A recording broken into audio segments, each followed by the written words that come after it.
大家问千万字，逐工要和大家做伙来捌一字。俗语讲赢饺输囝调，这意思是讲跋筊的时，赢饺代表准备要输啊，意思是叫人唔通跋。今仔日要甲大家小解这一字，就是赢。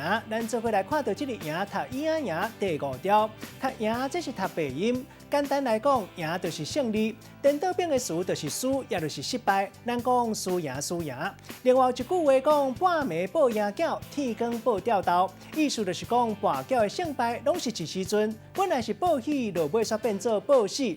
另外占赢代表讲赢面较大。这个文音读做赢，读一赢赢第5条，带大家做伙来小解这两个词。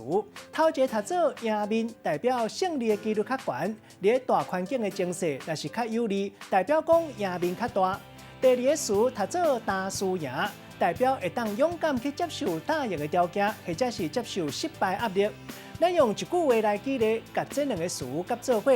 譬如讲，俗语讲“假跋就爱假打输赢”，意思就是讲跋筊无可能占赢，假冒险去跋筊的人根本就无赢面，想要包赢嘛无机会。若是甘愿冒险，就该家己负担后果。今仔日小解这一字读做赢，这是背音；另外文音读做赢，提供给观众朋友来参考。